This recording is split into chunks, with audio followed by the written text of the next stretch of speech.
जो Indian youth है विदेशों में, इसको आप जानते हैं किस दृष्टि से देखा जाता है? Cheap labour. इनको पैसा दिखाओ, थोड़ा और ज्यादा दिखाओ, फिर थोड़ा और ज्यादा दिखाओ, कुछ भी करने को तैयार हो जाएंगे। और मेरे लिए अफसोस की बात है कि वो जो सोच रहे हैं, जो कह रहे हैं, वो शायद बहुत गलत नहीं है। स्थिति ऐसी ही है। जब तुम कुछ भी करने को तैयार हो जाओगे तो भीतर बेचैनी उठेगी कि नहीं उठेगी? इंसान हो भाई, पत्थर नहीं हो, जानवर भी नहीं हो, गधा होता है। उसके ऊपर आप दुनिया की सबसे ऊंची किताबें रख दो और बोलो कि ढो, वो ढो देगा। और लाशें हो, लोगों के कटे हुए अंग हो, वो उसको भी ढो देगा, उसे कोई फर्क नहीं पड़ेगा। वो क्या बोलेगा? कुछ भी ढो दो, मुझे मेरा पैसा तो मिल ही जाता है ना। और गधे के लिए पैसा माने? अर्जुन को लड़ने को इसीलिए कहा गया था। अर्जुन, बाहर अगर नहीं लड़ोगे तो भीतर तुम्हारे जिंदगी भर लड़ाई चलती रहेगी और यही सजा होगी तुम्हारी। बहुत सावधानी से परखिए कि ये सब मुझे बताया जा रहा है, ऐसा ऐसा कर लो। पर ये तो सभी ने करा और हमेशा से करा, और उनको क्या मिला है? और उनको जितना मिला है, अगर मैं उतने से संतुष्ट हूँ तो कोई बात नहीं। पर अगर कुछ ज्यादा चाहिए, कुछ बेहतर चाहिए, तो ठुकराना सीखो, ठुकराना सीखो।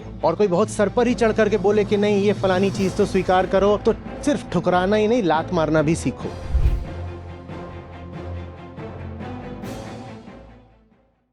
जवानी क्या नहीं कर सकती? दुनिया की बड़ी से बड़ी क्रांतियां जवानों ने करी हैं।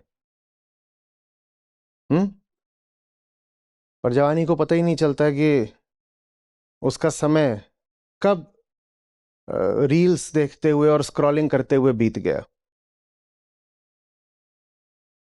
अनंत स्क्रॉलिंग, जब तक अंगूठा टूट के ना गिर जाए।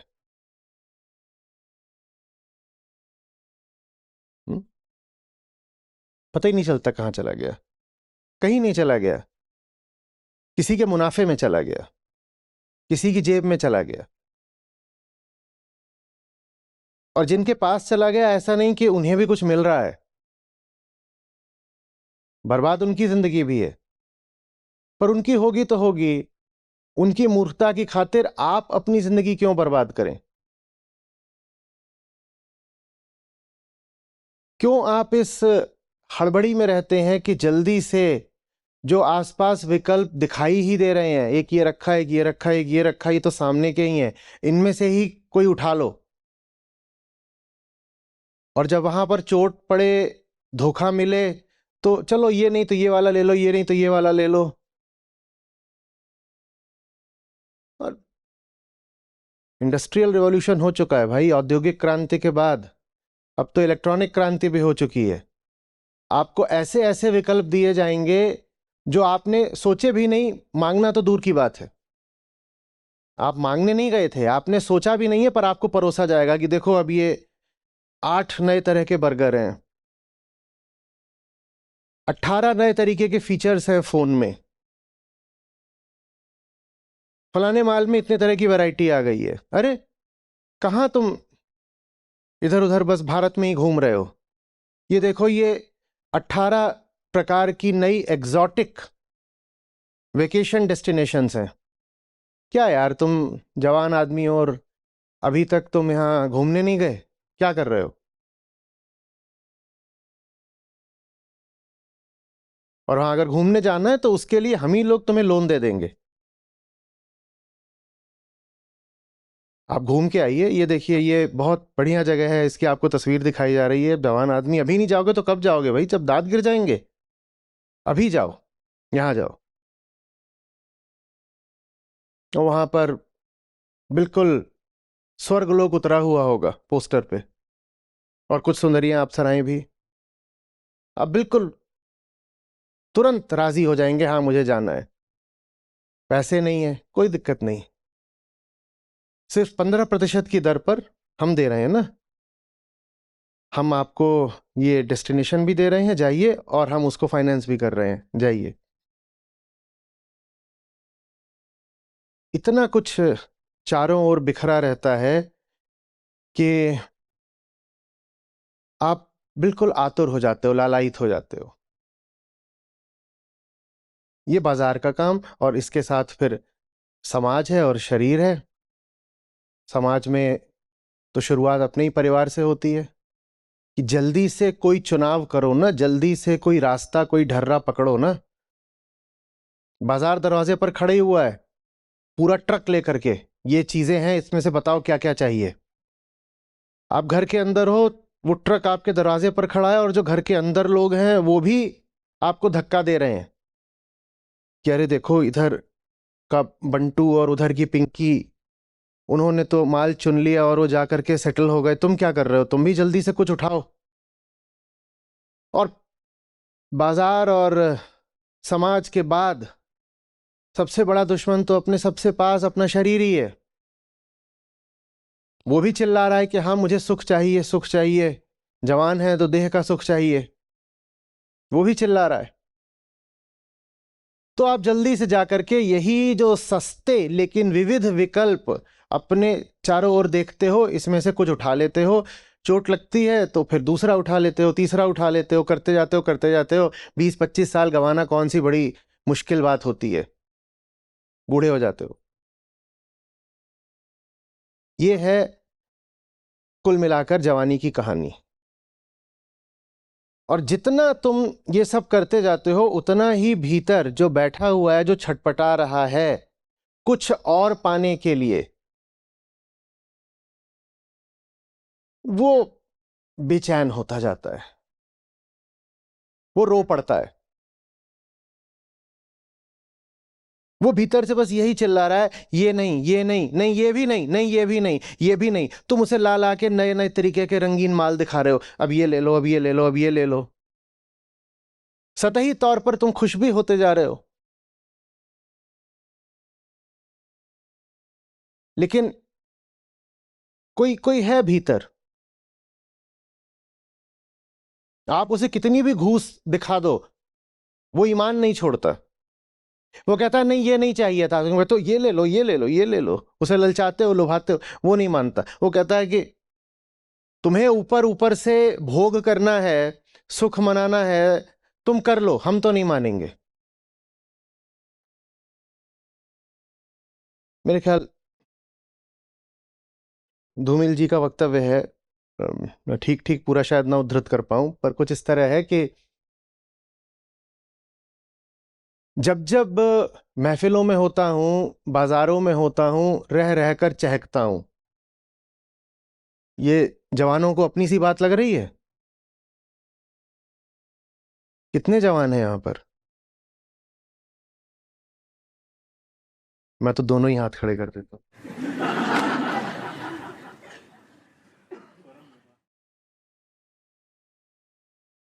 जब जब महफिलों में होता हूं, बाजारों में होता हूं, रह रहकर चहकता हूं, जैसे आप चहकते हो। आपने देखा है कभी आप मॉल वगैरह जाते हो, आपको कुछ न भी खरीदना हो तो भी मूड अच्छा हो जाता है। इतनी सारी चिज्जू दिखाई दे रही होती है ना, बस शीशे की दीवार है, उससे आप देखो ये चिज्जू दिख गई है, देखने में ही बड़ा अच्छा लग जाता है। एसी भी है, बस देखने में ही मन मन अच्छा हो गया, दर्शन हो गए, दर्शन हो गए। लेकिन वापस आकर अपने कमरे के एकांत में जूते से निकाले पांव सा महकता हूं। जब जब महफिलों में होता हूं, बाजारों में होता हूं, खूब चहकता हूं, लेकिन वापस आकर अपने कमरे के एकांत में जूते से निकाले गए पांव सा महकता हूं। ये है कहानी। चहको चहको चहको, पर भीतर कोई है जो चहकने से इनकार कर देगा, वो नहीं मानेगा। वो कहेगा मुझे ये सब चीजें चाहिए नहीं थी। आप झल्ला जाओगे, आप पूछोगे ये नहीं चाहिए था तो क्या चाहिए था, वो कहेगा मेरे पास इसका जवाब नहीं है। तो आप कहोगे जब तुम्हारे पास जवाब नहीं है तो मुझे ये सब जो मिल रहा है मुझे यही भोगने दो ना। वो कहेगा नहीं, इससे बात नहीं बन रही है, कुछ और, कुछ और। ये जो कुछ और है ना, यही जीवन का, जवानी का उद्देश्य है। उसी को पाना है, और वो असंभव नहीं है। और वो ऐसा भी नहीं है कि बहुत बहुत मुश्किल है, बहुतों ने पाया भी है। और आपका भी जन्म बस उसी को पाने के लिए हुआ है। और उसको नहीं पाओगे तो अंजाम यही होगा, अवसाद, तनाव, और अपनी आंखों के सामने बर्बाद जाता एक जीवन। बर्बादी कि कोई यही परिभाषा थोड़ी होती है, वो पुरानी बासी परिभाषा थी कि बर्बादी का मतलब है कि खाने को पैसे नहीं है और पाँव में फटी चप्पल है। दुनिया आर्थिक रूप से अब जितनी उन्नत है, भारत भी शामिल है उसमें, उतना कभी नहीं थी। अभी बर्बादी की परिभाषा दूसरी है। बर्बादी की परिभाषा ये है कि जन्म ही अकारथ चला गया। एक के बाद एक चीजें आजमाते रहे, रिश्ते आजमाते रहे, अनुभव आजमाते रहे, और जब उनमें चोट पड़ी तो ये किया कि और चीजें और रिश्ते आजमाएंगे। ये है जीवन के। और और आपका जन्म इसलिए नहीं हुआ है, भीतर है कुछ जो कुछ और मांगता है।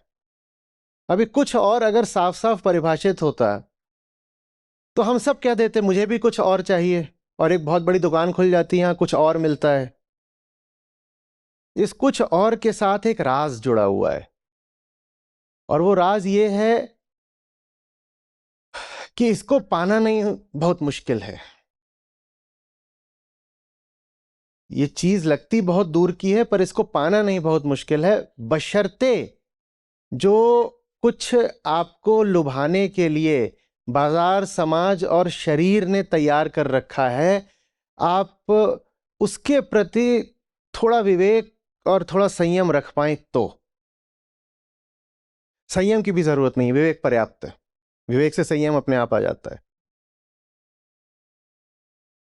जो भी कुछ आपको दिया जा रहा है, हड़बड़ी में उसको आप स्वीकार करने से अगर आप इनकार कर दें, इतना काफी होता है।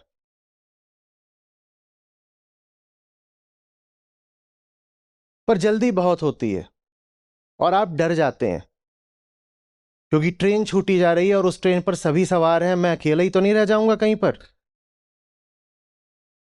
और विशेषकर भारत में हमारी परवरिश में डर का बड़ा माहौल रहता है।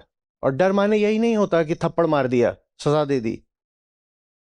जहां कहीं भी आज्ञाकारिता पर बहुत जोर है, वहां माहौल डर का ही है। जहां कहीं भी अच्छा बच्चा उसको माना जाता है जो आज्ञाकारी है, वहां समझ लो कि डर गहरा है।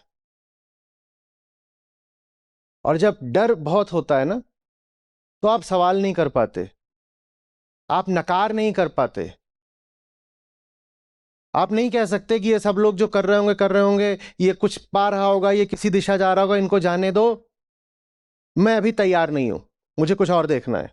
क्या देखना है पता नहीं, पर ये नहीं चाहिए, ये निश्चित है।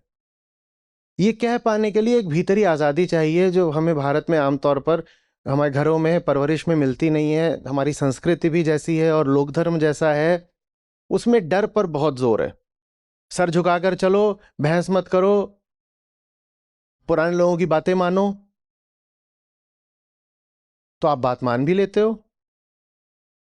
और जो कुछ पुराने लोगों ने करा था वही आप भी कर जाते हो। तो जैसे पुराने लोगों की जिंदगी बर्बाद थी, वैसे ही आपकी भी हो जाती है। जो सब आपको बता रहे हैं कि जल्दी से बेटा अब जो नौकरी मिल रही है ले लो, और उसके बाद फिर ये करना, फिर एक अटेम्प्ट और देना, फिर उसमें ऐसे कर लेना, वैसे कर लेना, जो ये सब बता रहे हैं, उन्होंने खुद जिंदगी में क्या हासिल कर लिया? ठीक है, छोटी मोटी चीजें सब हासिल कर लेते हैं। रिटायर होने के बाद एक घर सबका होता है, अब गाड़ी भी लोगों के घरों में होने लगी है, बहुत अच्छी बात है। लेकिन वो जो कुछ और है, क्या उन्होंने हासिल करा है? और नहीं करा है तो जीवन तो बर्बाद ही गया ना। पैदा आप खाने और सो जाने के लिए नहीं हुए थे। वो काम तो सारे जानवर भी करते हैं। बंदर भी कोशिश करता है कि जिधर सबसे ज्यादा फलदार रसदार पेड़ हो, उधर पहुंच जाऊं और कब्जा कर लूं और जिंदगी पूरी मौज में बीते। ये काम तो जानवर भी कर लेते हैं। इंसान का जन्म किसी और उद्देश्य के लिए होता है। फिर हम आ गए इसी कुछ और, कुछ और। काश कि ये कुछ और सामने आ जाता, पहुंच में होता। जिन्होंने जाना उन्होंने कहा कि ना उस तक पहुंचने की जरूरत है, ना उसे सामने कहीं खोजने की जरूरत है। बस जिन चीजों में तुम खो जाते हो उनमें खोना मत, वो चीज मिली ही हुई है जिसके लिए तुम पैदा हुए हो। तो फिर हमें करना क्या है? तुम्हें करना यह है कि तुम्हें खोने से बचना है, ये तुम्हारा काम है। तुम्हें करना यह है कि दुनिया भर की रोशनियां और चकाचौंध जब तुम्हें खींचे अपनी ओर, तो तुम्हें कहना है क्या क्या इसके लिए पैदा हुआ हूं? तुम्हें करना यह है कि अगर सुननी ही है तो बाजार, समाज, शरीर की सुनने की अपेक्षा उनकी सुनो जिनके दम पे आज हम अपने आप को इंसान कह पाते हैं। वो चंद लोग, मुट्ठी भर लोग, वो अपने आसपास मिलेंगे नहीं क्योंकि वो बिरले होते हैं। लाखों करोड़ों में एक होते हैं तो आपको अपने आसपास यहां मोहल्ले में ही, या जरूरी नहीं है कि शहर गांव कस्बे में टहलते हुए कहीं पर मिल जाएंगे या अपनी यूनिवर्सिटी में मिल जाएंगे, बिल्कुल भी जरूरी नहीं है, संभावना बहुत कम है। पर वैसे लोग अपने पीछे अपना हाल छोड़ गए हैं, अपनी बात छोड़ गए हैं, अपनी सीख छोड़ गए हैं, अपनी जीवनी छोड़ गए हैं। उसको पढ़ो। उसको पढ़ने से हौसला आता है कि झोंका आ रहा है उसके साथ बह जाना जरूरी नहीं है।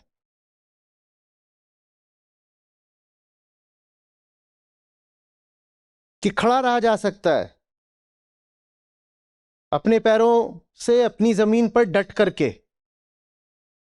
कि कोई आगे मेरे बहुत अपना धन, वैभव, प्रतिष्ठा, बल दिखा रहा हो तो भी रीढ़ सीधी रखी जा सकती है। याचक बनना, गिड़गिड़ाना, किसी कतार में जाकर खड़े हो जाना बिल्कुल भी जरूरी नहीं है।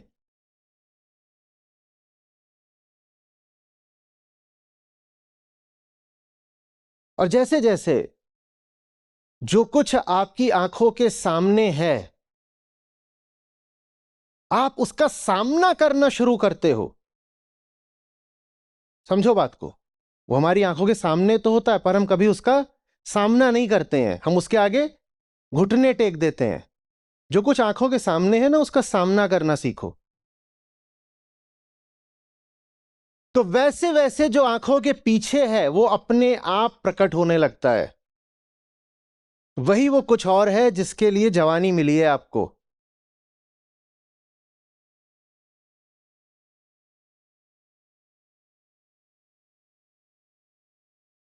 फिर उसके बाद नए आविष्कार होते हैं, नया साहित्य रचा जाता है,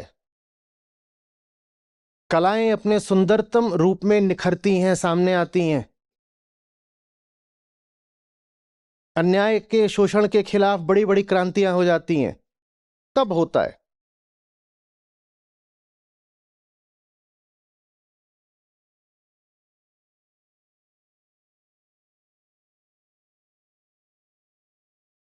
जिनके मुंह में बर्गर भरा हुआ है वो क्रांति के नारे क्या लगाएंगे?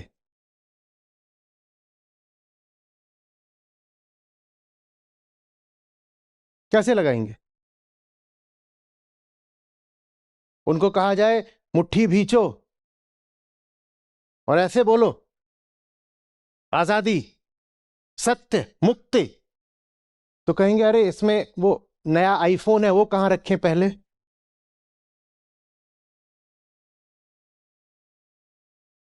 हमें बर्गर से और आईफोन से कोई समस्या नहीं है। हमें समस्या है उस जीवन से जो सोचता है कि यही सब पाना मेरा उद्देश्य है। जीवन को सार्थकता देने में फोन काम आ रहा हो तो बहुत अच्छी बात है, फोन होना चाहिए। पर फोन पा लेना और सोचना कि वाह क्या बढ़िया चीज मिल गई है, ये पागलपन है। दुनिया को आज जितने सुधार की जरूरत है, सुधार नहीं, छोटा शब्द है, आमूलचूल परिवर्तन की जरूरत है। बहुत कुछ ऐसा है जिसको जड़ से उखाड़ फेंकने की जरूरत है। उतनी तो जरूरत इतिहास में कभी भी नहीं रही।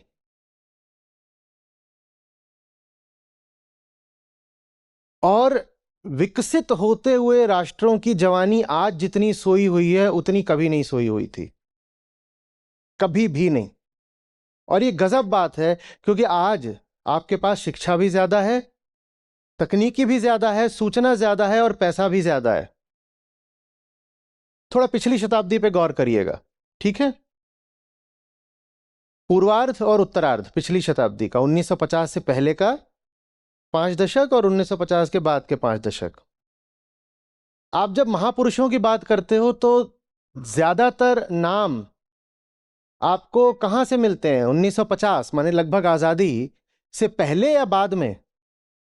ये कैसे हो गया? आजादी से पहले तो भुखमरी की हालत थी, भुखमरी की हालत थी। और जितने भी बड़े नाम हैं जिनको आज आप इतिहास पुरुष कहते हो, वो तो सब आपको 1950 से पहले के दिखाई दे रहे हैं, 90%। उसके बाद क्या हुआ? हमारे जीन्स बदल गए क्या? हं? उसके बाद जवानी बिक गई, क्योंकि बाजार में चिज्जू आ गई। क्या करना क्या है? क्यों टैगोर की तरह लिखें? क्यों भगत सिंह की तरह भिड़ें? करना क्या है? इतनी सारी चीजें आ गई हैं दुनिया में, अब मौज करते हैं ना। करना क्या है?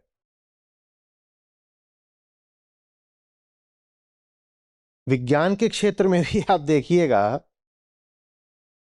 तो जो बड़ी खोजें भारतीयों ने करी हैं वो आपको 1950 के बाद की नहीं मिलेंगी। और 1900 से 1950 के बीच में आपको विज्ञान के क्षेत्र में भी कई बड़े भारतीय नाम मिल जाएंगे। जहां नया नया पैसा आने लग जाता है वहां बड़ी समस्या हो जाती है। अतीत गरीबी का है ना, गरीबी नहीं, भुखमरी का अतीत है, अकाल का अतीत है, दुर्भिक्ष चारों तरफ। तो नया नया जब पैसा आता है तो भोग वृत्ति विस्फोट ले लेती है कि हमारी कई पीढ़ियों ने जो चीजें नहीं भोगी और वंचित रह गए वो सब हम भोग डालेंगे।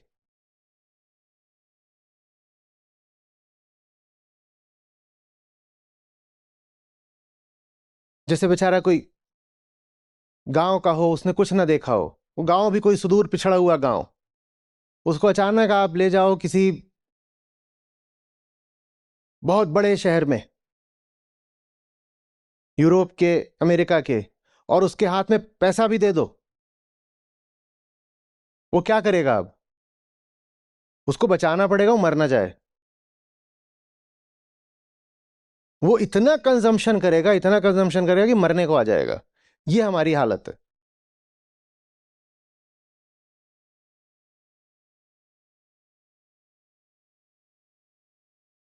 हर तरफ से हमें खींचा जा रहा है। देखो तुम ये कर लो तो तुम्हें ये मिल जाएगा, ये कर लो ये मिल जाएगा, ये कर लो ये मिल जाएगा। और जिन चीज़ों को हमें दिखाया जा रहा है वो चीज़ें हमारे बाप दादाओं को तो कभी नसीब थी नहीं, तो हमें लगता है कि बड़ी अद्भुत चीज़ें हैं। और चूंकि उन चीज़ों का अनुभव हमारे घर परिवार समाज में किसी ने पहले नहीं करा था, तो हमें कोई बताने वाला भी नहीं है कि बेटा हम इनका अनुभव कर चुके हैं और इनमें कुछ नहीं रखा है। विदेशों में जो इंडियन यूथ है, इसको आप जानते हैं किस दृष्टि से देखा जाता है?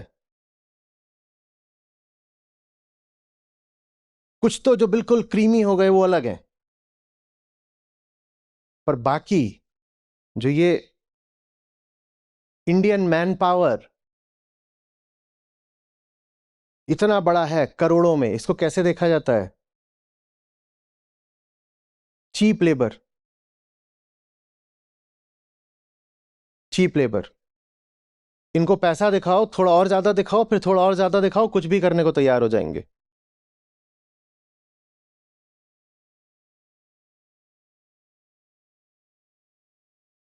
और मेरे लिए अफसोस की बात है कि वो जो सोच रहे हैं, जो कह रहे हैं, वो शायद बहुत गलत नहीं है। स्थिति ऐसी ही है।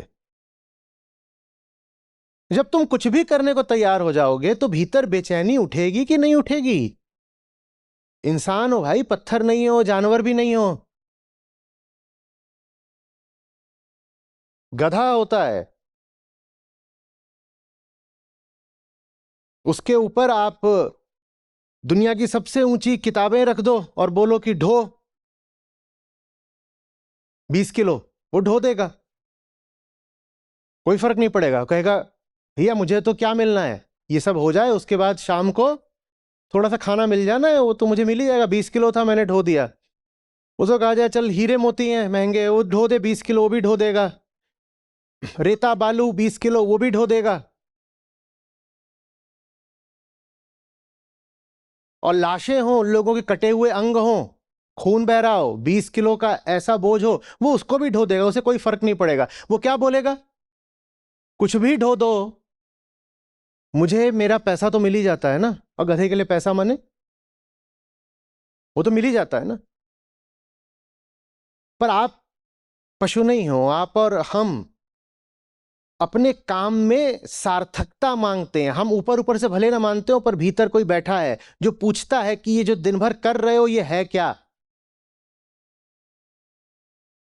और ये वो सवाल है जिसके सामने आपको खड़े होना पड़ेगा। आपको बहुत सारे उपलब्ध रास्ते अपने लिए बंद करने पड़ेंगे। आपको बहुत सारे तोहफे और न्योते ठुकराने पड़ेंगे। कल्पना बहुत हो गया कि कुछ मिल जाए, कुछ मिल जाए, कुछ मिल जाए, कुछ मिल जाए।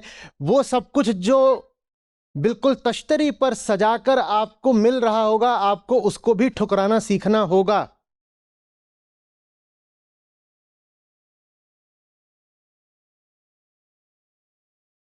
और जब आप ये सब कर रहे होगे उस वक्त हो सकता है आपका साथ देने वाला कोई ना हो सकता है बिल्कुल नितांत अकेलापन, सूनापन हो, क्योंकि एक रेलगाड़ी आई थी और पूरी भीड़ उसमें सवार होकर चली गई, आप अकेले हो जिसने कहा नहीं मैं नहीं चढ़ूंगा। बिल्कुल हो सकता है।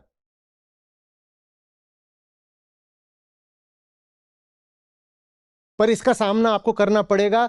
ये सामना करने में दम लगता है, इसीलिए आपको जवानी मिली है, क्योंकि जवानी में दम होता है। तो दो आपके सामने विकल्प हैं, एक है ऊपर ऊपर का चैन और भीतर की बेचैनी। ऊपर ऊपर का चैन, ऊपर ऊपर का चैन मिल जाता है। किसी विदेशी ब्रांड की नई टी शर्ट खरीद लो, उससे भी मिल जाता है ऊपर ऊपर का चैन। अच्छा तो लगता है, ये सभी को अच्छा लगता है। हम्म। कोई आपको ऐसी नई डिश खाने को मिल गई जो भारत में चलती ही नहीं है, पर आप गए, महंगी थी, आपने खरीद के खा ली, अच्छा तो लगता ही है। लगता है कि नहीं लगता? अरे मुझे तो लगता है। ठीक है, बाकी सबको नहीं लगता, मुझे लगता है। लगता है, पर उस थोड़ी देर के लिए ही हम लेकिन तैयार हो जाते हैं काफी कुछ दे देने को, है ना। तो एक तो यह है कि बाहर बाहर का, ऊपर ऊपर का चैन और भीतर की बेचैनी। और दूसरा रास्ता यह है कि बाहर की बेचैनी आमंत्रित करनी पड़ेगी, स्वीकार करनी पड़ेगी भीतर के चैन के लिए। भीतर और बाहर दोनों तरफ का एक साथ चैन मिल जाए, ये मनुष्य जन्म को सुविधा नहीं है, नहीं है। देह धरे का दंड है, सब काहू को होए। किसी तल पर तो बेचैनी स्वीकार करनी पड़ेगी। ये आपको चुनना है कि आपको भीतरी बेचैनी चाहिए या बाहरी। और जिनको भीतरी बेचैनी चाहिए, स्वीकार है जिन्हें, वो बाहर के चैन के आगे बहुत जल्दी बिक जाते हैं। कहते हैं भीतर बेचैन है, कोई बात नहीं, बाहर तो ठीक चल रहा है, चलने दो। लेकिन अगर यहां सुकून चाहिए तो बाहर फिर संघर्ष झेलने पड़ेंगे। बाहर संघर्ष झेलने पड़ेंगे, यह अनिवार्य कीमत है जो चुकानी पड़ेगी।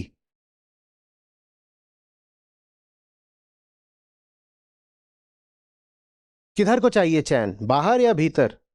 भीतर अगर चाहिए तो बाहर की बेचैनी के लिए तैयार हो जाइए। दोनों एक साथ नहीं मिलेंगे।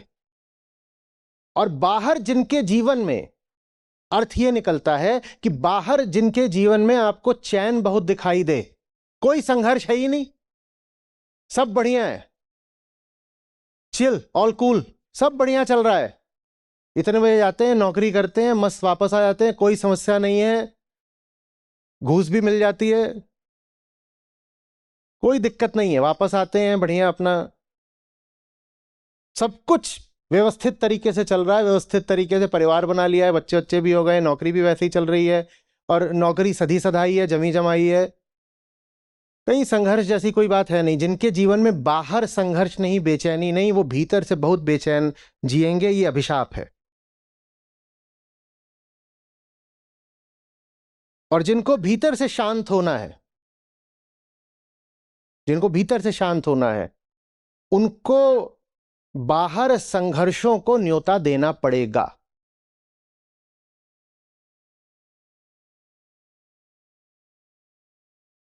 हाँ, आप उनको देखेंगे बाहर बाहर से तो आपको लगेगा इसकी जिंदगी में तो बहुत ज्यादा खलबली मची हुई है, उथल पुथल मची हुई है, उठापटक, मारपीट, कुछ भी इसको आसानी से नहीं मिल रहा है, ये तो हर मोर्चे पर जूझ रहा है, बाहर बाहर आपको ऐसा दिखाई देगा। पर वो व्यक्ति जानेगा कि संघर्ष बाहर है, भीतर संतुष्टि है। अभी आप चुन लो, बेचैन तो होना ही है, या तो बाहर बेचैन हो लो या फिर भीतर की बेचैनी को झेलो। दोनों चीजें एक साथ नहीं मिलेंगी कि बाहर भी जूझना ना पड़े और भीतर भी आत्मस्थ रहे, बिल्कुल शांत, मौज, बहुत अच्छा चल रहा है। नहीं नहीं नहीं, अर्जुन को लड़ने को इसीलिए कहा गया था। अर्जुन, बाहर अगर नहीं लड़ोगे ना तो भीतर तुम्हारे टुकड़े टुकड़े हो जाएंगे। अर्जुन, बाहर अगर नहीं लड़ोगे तो भीतर तुम्हारे जिंदगी भर लड़ाई चलती रहेगी और यही सजा होगी तुम्हारी। लगातार एक बटा हुआ खंडित जीवन जियोगे, अंतर्द्वंद रहेगा।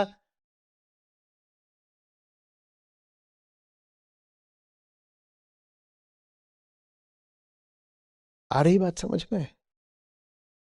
मैं आपको नहीं बता पाऊंगा क्या करें, क्योंकि मुझे खुद नहीं पता था कि क्या करना है, पर मुझे यह दिखाई दे रहा था क्या नहीं करना है।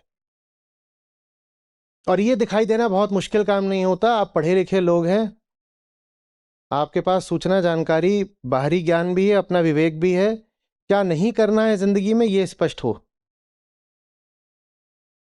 फिर ट्रेन छूटती हो तो छूटे, इंतजार करना पड़े कि संघर्ष करना पड़े, उसके लिए तैयार रहिए।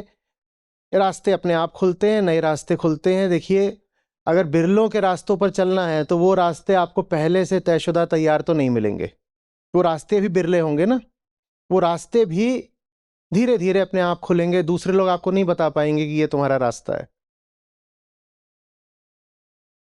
एक चीज अपने लिए लेकिन निश्चित रखिए कि जिन रास्तों पर सभी चल रहे हैं, उन रास्तों में तो 99% संभावना यही है कि मामला गड़बड़ है। मत करिए ये पहले से निश्चित, तो भी सतर्क रहिए, बहुत सावधानी से परखिए कि ये सब मुझे बताया जा रहा है, ऐसा ऐसा कर लो।